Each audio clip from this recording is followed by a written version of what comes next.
All right, great. Welcome everybody to the December 11th Permanent Public Building Committee meeting, which is the last of this year.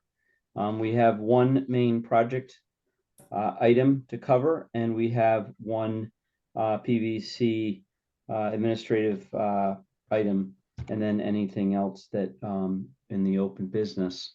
But before we go to the first item, which is usually approve the minutes, I would like to take a moment, Hank, and just bring up, and I sent that along to everybody, and I think everybody saw it, but I think it would be nice to recognize you in this meeting by the Leading by Example Awards. I thought it was a very nice event. I just would preface, or I should say, add into the comments I put in the email to everybody, is that I think it's a wonderful award. It really demonstrates what Hank has done. I thought what I learned, and if I could just put a little bit of context in this, and you'll keep me honest, Hank, but this is a Leading by Example award presented by the Commonwealth of Massachusetts. There was 7 awards. 2 were individuals, 2 were agencies, 2 were towns, and 1 was an educational institution. But I think the 2 individuals was very interesting. And simply because of what the individual has done. Do I need to say more about Hank? But the other part of it for people, I think, was interesting was the agencies and what they accomplished. And I think what Hank has done here with all of us. But the first one was the Massachusetts Waters Authority. They've reduced, so the MWRA, as you all know, reduced their electric usage by 15%. They've been able to deploy batteries to be able to charge batteries during the day and draw on those batteries at night. And they've got a whole mechanism. And so if you're ever interested, I would go look at it. Second, they're going to put panels out on Deer Island and try and reduce that usage down. The other one, the Department of Conservation and Recreation, the Net Zero Task Force, had won an award for some of the stuff that they've done on their ice rinks, which is, if you know, panels, solar panels really are flat. The ice rinks around Massachusetts are these kind of domes, and they've been able to invent or innovate and get these panels to curve and fit part of the roof. And I know there's more to that, but I thought that was fascinating because that would deploy into a lot of different kind of environments. I thought the interesting bit, though Town of Windsor is very small. Hank, you and I spoke about Town of Windsor before we started that whole thing, that meeting, but they got a population of about 1,000 people. They did an 80% reduction in their oil use in 340 households, which is substantial. Another bit was the city of Lowell. They were on I think a 3-year plan to reduce down their kilowatt reduction. I don't know what the exact number was, but it took 1.5 years to meet and beat their goals. I don't know if Hank or even Michael, you knew what the numbers were, but I just think the mere fact that they beat the goal in 50% of the time was pretty substantial. The Mass Bay Community College, that's the academic institution.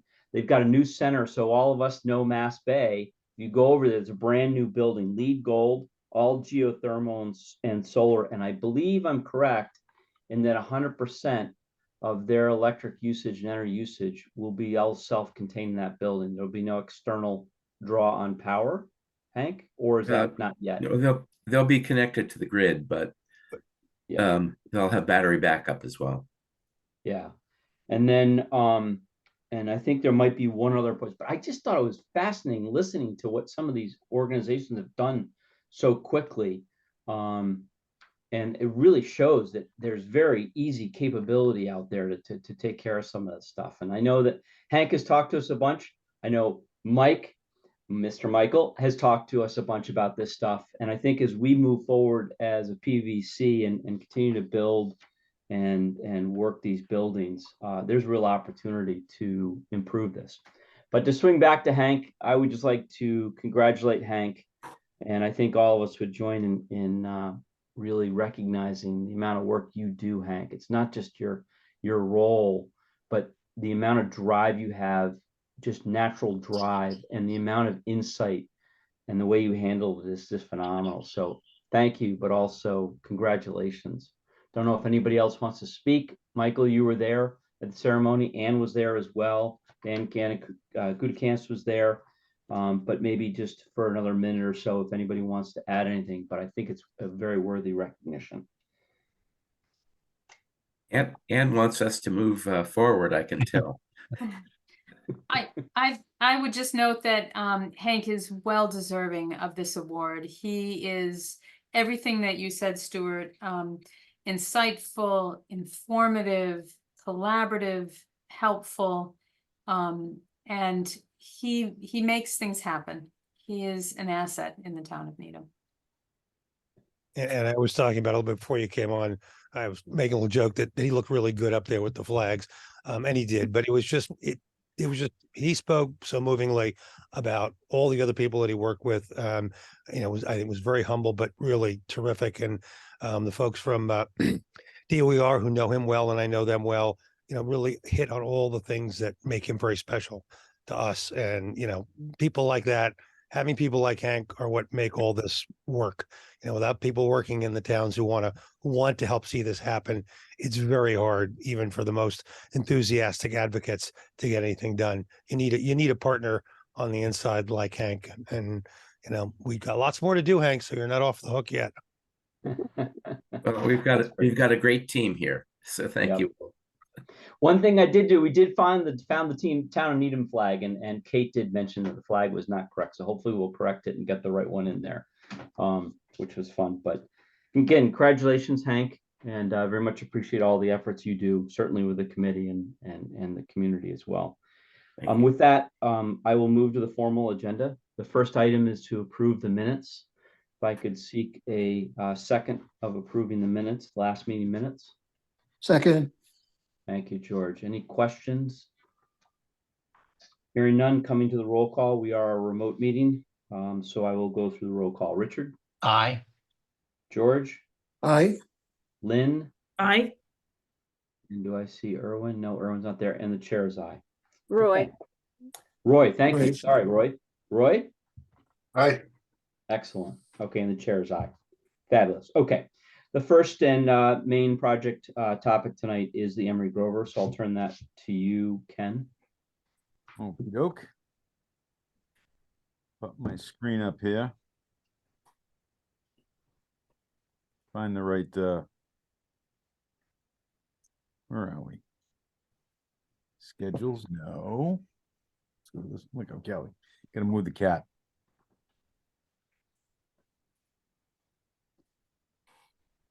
There we go. Put him back in the hat. Yeah. That would be the cat in the hat is right. And for some reason, my agenda, there it is. Finally. All right. And I can go through the pictures if you want to, but I'll go through the where we are going on in the building.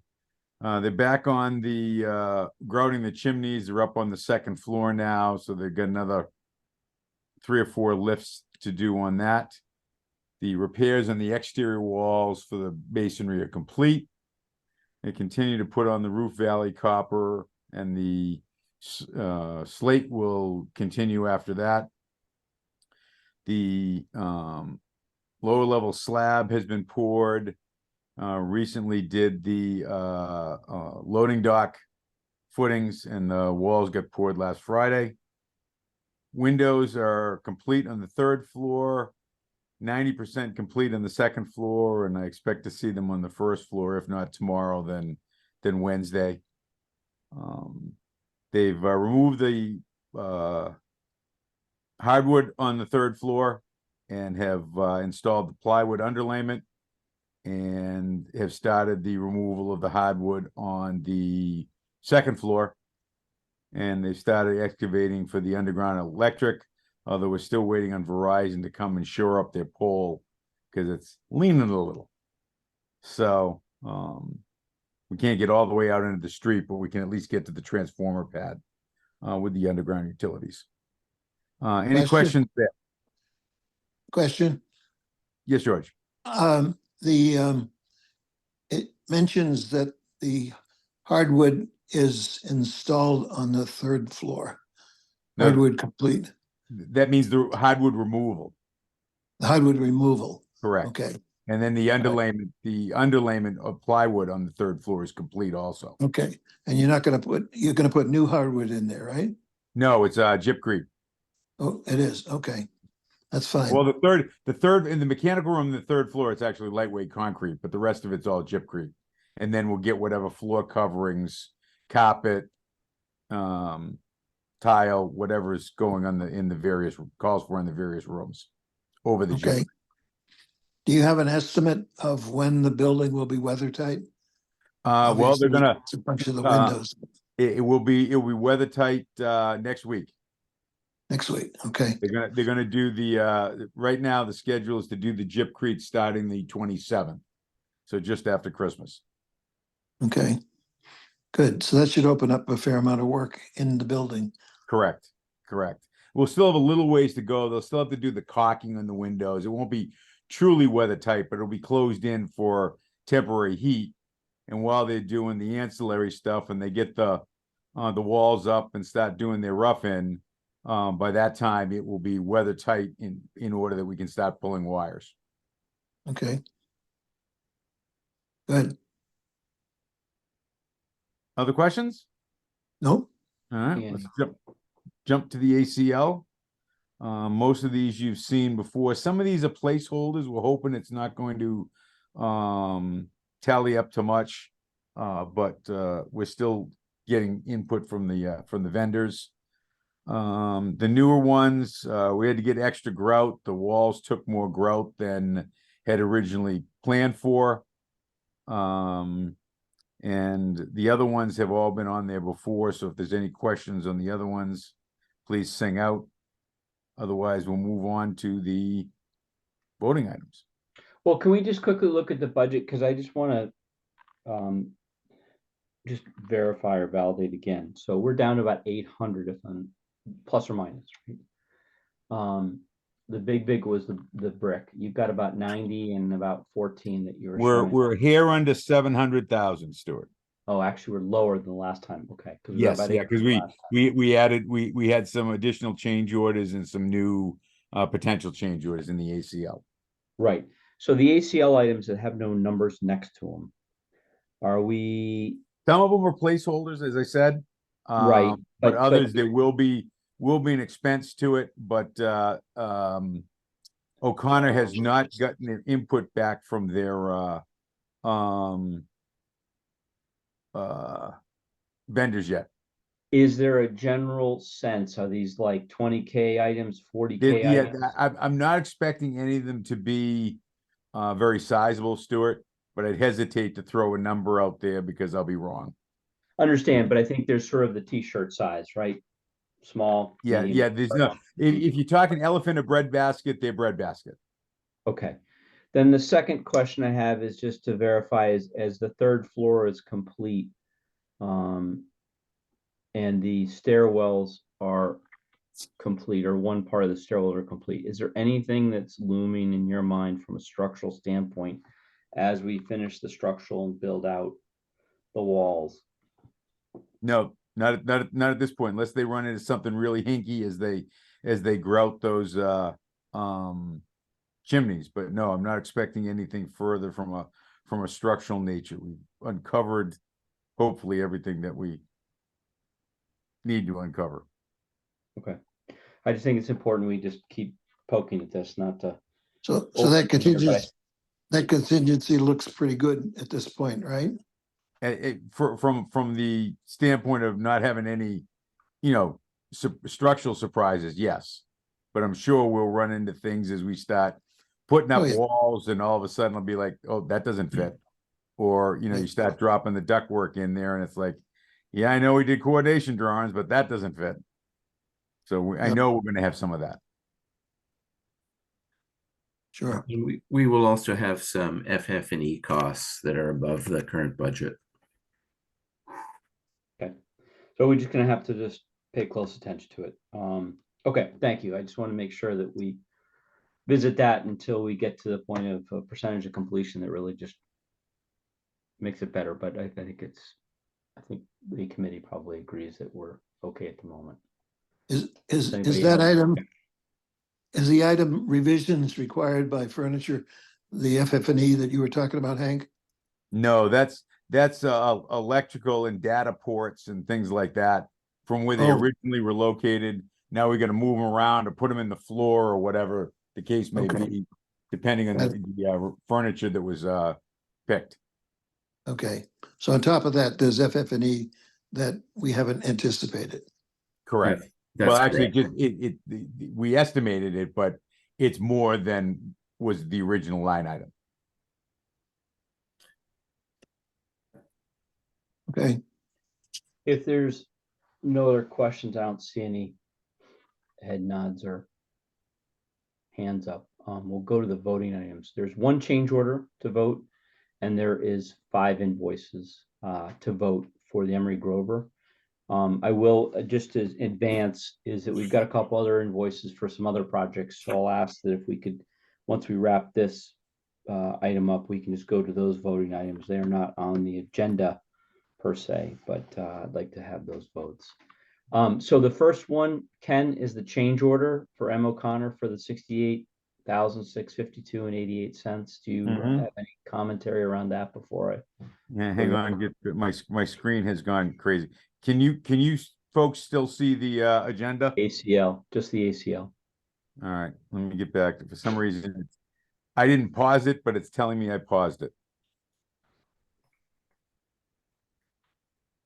So now I gotta find the. There we go. All right. On the change order. Yeah. I think all of these, there's the last 2 are new. In terms of you haven't seen them before. A portico glass credit, which for the North Portico. The glass company was supplying it originally. Now it's going to be Anderson that's supplying it. And then the October through November wall grouting support from M. O'Connor. That's just basically a carpenter and a laborer moving staging and things like that for the exterior wall repairs. Any questions on the change order? Okay, fine. I'm gonna put forth the change order number 9 for M. O'Connor Contracting for $68,652.88 coming out of the general contracting budget. Do I hear a second? Second, Thank you, Michael. Any questions? Seeing none, hearing none, coming to the roll call. Richard, Aye. George, aye, Lynn, Aye. Roy, Aye. Michael, aye, Anne, Aye. and the chair is aye. Okay, great. Now we're gonna move to the invoices. I'll group. There'll be 2 sets of 2. The first one, though, will be on its own. Invoice number 12 for M. O'Connor Contracting. It's requisition number 12 through November 2023 for $1,487,107.88 coming out of the general contracting. Do I hear a second? Second. Thank you, Richard. Any questions? Seeing none, hearing none, coming to the roll call. Richard, Aye. George, aye, Lynn, Aye. Roy, Aye. Michael, aye, Anne, Aye. and chair is aye. All right, I'm going to group 2 invoices coming out of the architectural budget. They're both BH&A. The first one is for the October 2023 Emery Grover services for $52,725.73. The second of the 2 invoices is for BH&A for October 2023 FF&E work for $2,500. Total of the 2 invoices, $55,225.75, both coming out of the total coming out of the architectural budget. Do I hear a second? second, Thank you, Michael. Any questions? Seeing none, hearing none, coming to the roll call. Richard, Aye. George, aye, Lynn, Aye. Roy, Aye. Anne, Aye. Michael, aye, and the chair is aye. Last 2 invoices being grouped together coming out of the miscellaneous budget. First of the 2 is UTS of Mass for the Nova 2023 materials testing for $490. Second one is Vander Wheel Engineers for services through October 2023 for $1,164. Total of the two invoices coming out of miscellaneous is $1,654. Do I hear a second? Second. Thank you, Michael. Any questions? Hearing none, seeing none, coming to roll call. Richard, Aye. George, Aye. Lynn, Aye. Roy, Aye. Michael, Aye. Ann, Aye. and the chair is aye. Okay, great. I believe that's everything for Emery Grover. Ken, anything else that's missed? No, sir. Okay, great. Any other final questions, comments regarding the Emery Grover project? Mr. Chair, it'd be nice to walk through the photos very quickly. Ken? Sure, I can do that. This.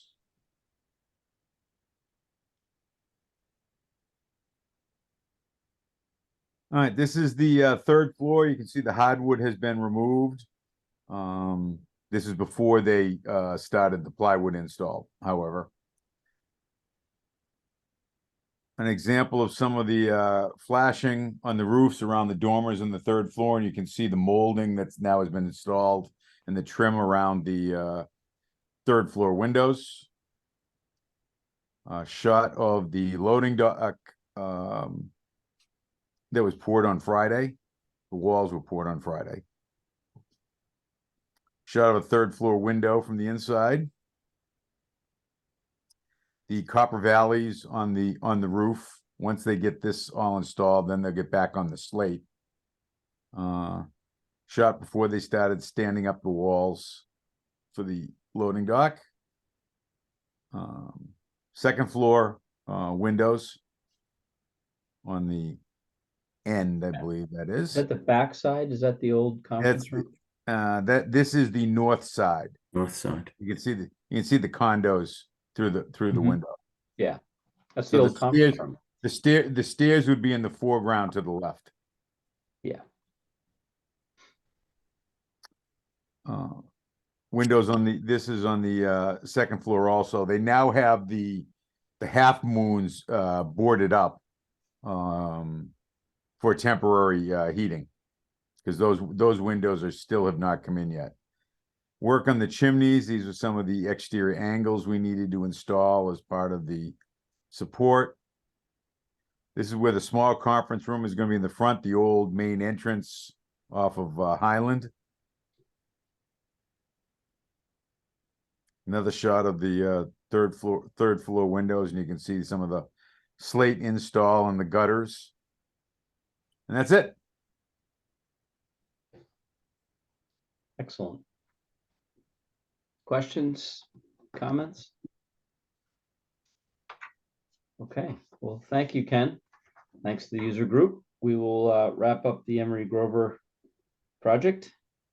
And I will ask that the committee take up the RTU replacement invoices as well as the DP feasibility study, DPW.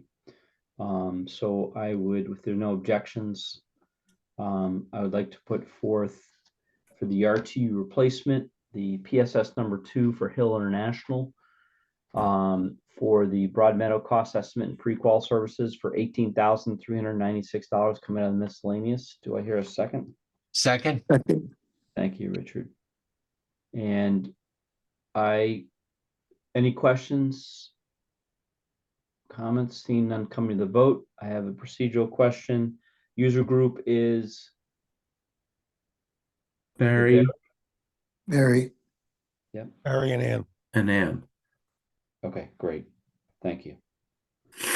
Okay, and with that, we'll go through the roll call. Richard, Aye.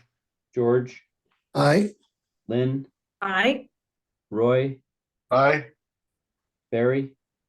Aye. Did Ann drop?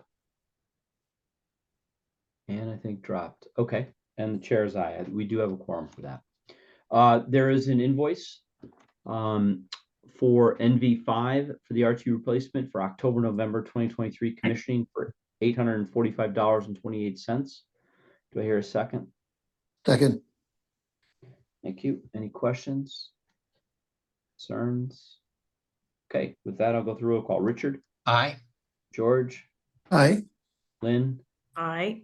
Roy, Aye. Barry, Aye. and Michael. Excuse me, Anne, but she's not here. Okay. And the chair is aye. Okay. One last invoice to vote on is for the DPW feasibility study. I don't believe we have a user group here. Barry, okay, great. Thanks, Barry. All right, with that, there's an invoice for Weston and Sampson for services through the November 2023 for $3,300 coming, $3,300 coming out of the designer budget. Do I hear a second? Second. Thank you, George. Any questions? Concerns? Hearing none, coming to the roll call. Richard, Aye. George, Aye. Lynn, Aye. Roy, Aye. Barry, Aye. and the chair is aye. Okay, thank you. I believe that's all the invoices, Catherine. Yep. Correct. Okay. I'll close that item down. Okay, thank you. I appreciate doing that, taking care of those invoices. Okay. Now we are coming to the next main topic for the committee is the PVC chair transition we've talked about for the last year, and coming to the last meeting of the year, we will review that. I believe that we have that discussion. I don't know if there's any open items around that, if we have a proposal for the table. But I do know that we've talked about Richard taking the chair. And I would propose to put to a vote the transition to Richard and putting Richard in the chair. I don't know if there's formal language or procedural language to do that for this kind of vote, but I'd put forth the right.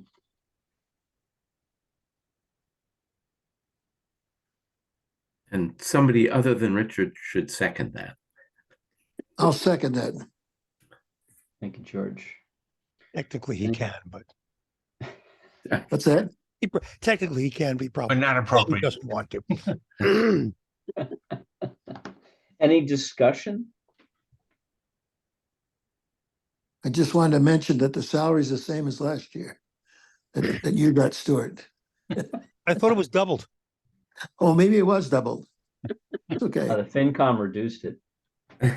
Yeah, that sounds more like it. Yeah. Anyways, okay.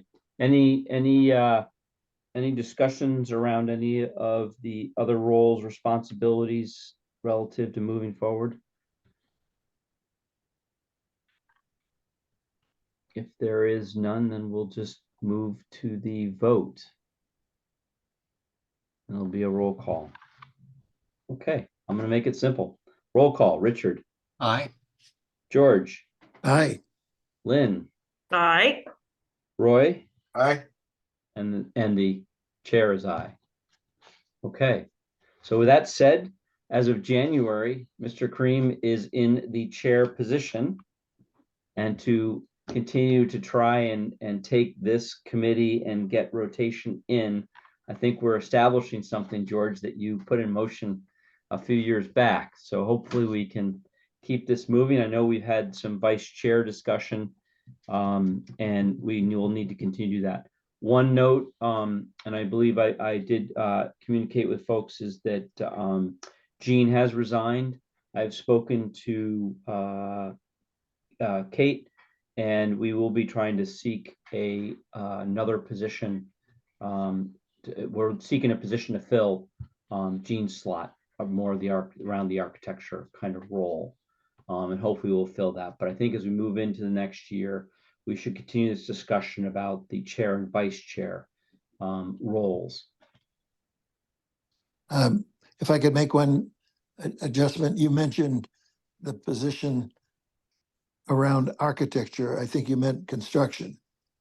Construction, sorry, architect, construction, Lynn being architect, and I think that's correct, George, sorry. So we're looking for someone who's either in the contracting business, familiar with contract language, could work for a company that does any of that kind of work, that wouldn't be in direct competition with us on the committee. So anybody that has any suggestions, I think sometimes individuals need to be encouraged. But Is we it- can't sort town people that are in developer contracting. Well, I think we can. In fact, I'd be delighted to talk to Teddy Eaton and see what we can do around that issue and come Yep. back and report that back to you. Yeah, I think if we found that, and then we could go through the list and find people that we know we can reach out to and sort of say, encouraging you to try it, that may help. Right. In fact, there's one guy I know who works for Turner Construction, who's in his probably late 30s, early 40s. I think would be a good candidate, possibly, depending on his travel and so forth. But I think we all know some people in that area. So let me see if I can get something started with Teddy and get some names of people and then get it around to everybody. I'll try to do that within the next 2 weeks, so we can take a look at it over the next few weeks.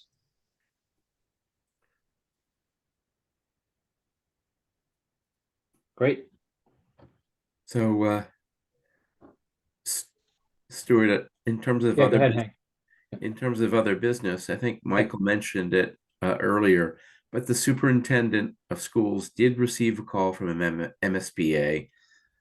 We will be invited by the MSBA for the Pollard School Project. The formal vote will be occurring on Wednesday, and then that begins the eligibility period, during which time the town needs to confirm that it wants to proceed with the project. And then also in May town meeting, approve the feasibility funding for feasibility and schematic design stages of the work. And that budget has been factored into the FY25 budget. And so the anticipation is that that project will proceed.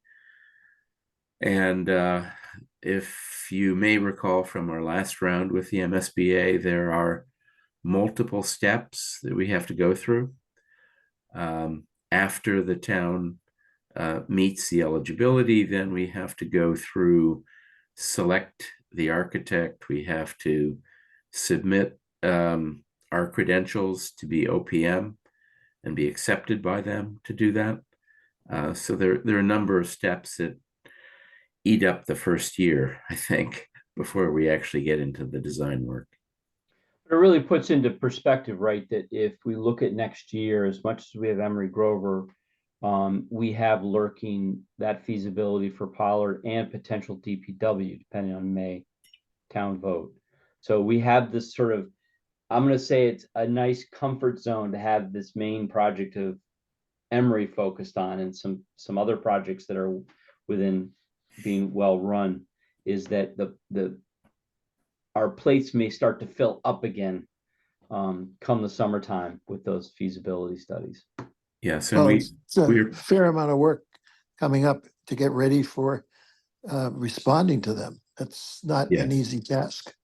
Yes, there's a lot of homework that needs to be done in that regard. And we also have the Broadmeadow School RTU replacement. Now we just received the design development drawings, and those are going out for cost estimating. And so that project wouldn't be constructed until the summer of 2025, but we are progressing accordingly on the Elliott School RTU replacement.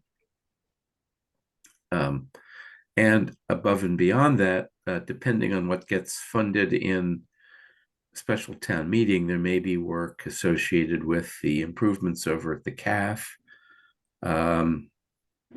and the theaters, or the theater at Newman, doing all of the theatrical upgrades to the Newman Theater. So yes, our plate will get full, and we have asked FinCom to add to our staff. And I spoke to Kate last week or the week before a bit about that, Hank. So it seems that if Maytown meeting does approve, and or I should say first, MSBA does do the Pollard, and then if town meeting approves to go forward with feasibilities, there's opportunity for us to get some support into your group. What have you put, one person into the budget, Hank? Yes. And but In we, addition to you and Ken? correct. And of course, Catherine, Yeah, of course. our She runs the place anyway. I know that. That's That's for sure. why she keeps us in line. Exactly. That's great. So we Yeah. have actually officially heard from MSBA that we're one of the projects that's going to be chosen. Yes. The vote is Wednesday at the board meeting. So Okay. Well, that's good news. It's amazing news. Yeah. I mean, potentially that's a $50 to $60 million investment they're going to make. Yeah, well, And it changes, right? Because the price per square foot and the amount of square footage they would cover, I think, increases. So Yep. Right. Yeah. we could really benefit from this.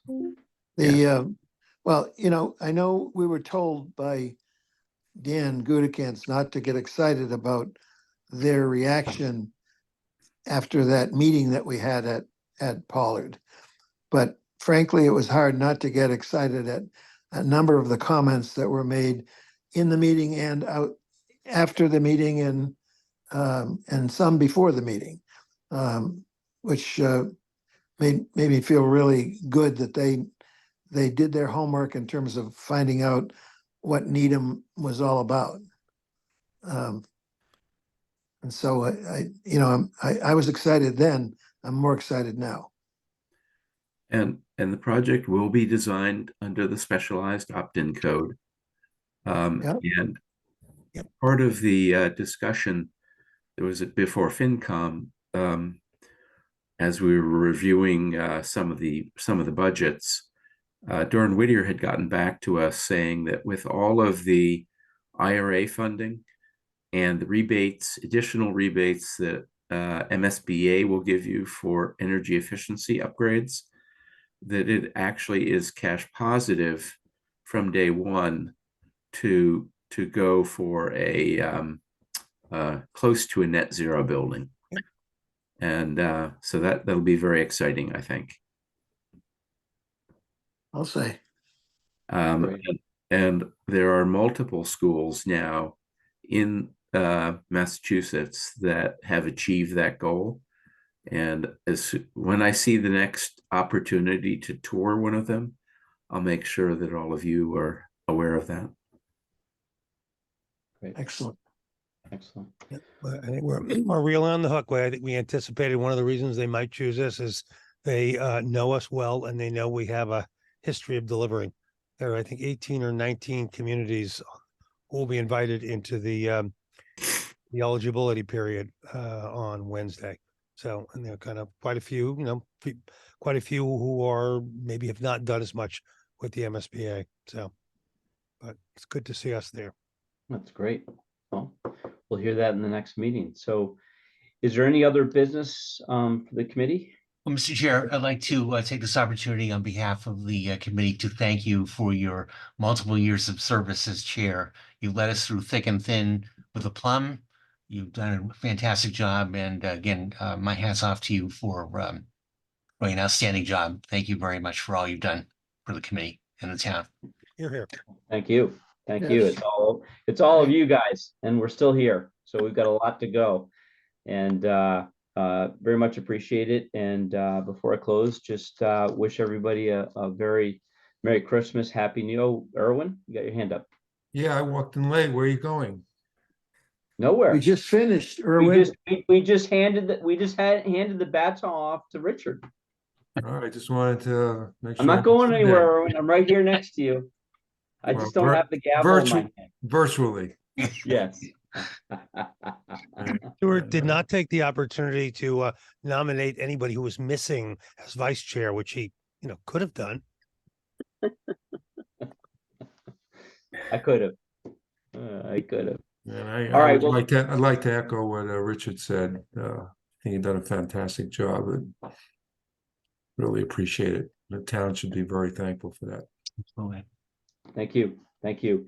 So I wish everybody a Merry Christmas, Happy Holiday, Happy New Year. And we have our next meeting, I believe, in the first part of January. And Richard, I turn it over to you to lead that. And Thank you. so, very much appreciate being part of the committee and look forward to maintaining my my contribution as a member of the PVC going forward. So Excellent. with that, I would, if there's no objections, I would call close to the meeting and wish everybody a very good week in addition to the rest of the month. Thank you. Thank you. Cheers. Great. Thank you Cheers. both. Well, be Great year. safe. Take care. Happy everyone. holidays, everybody. Yeah, it is. Bye-bye.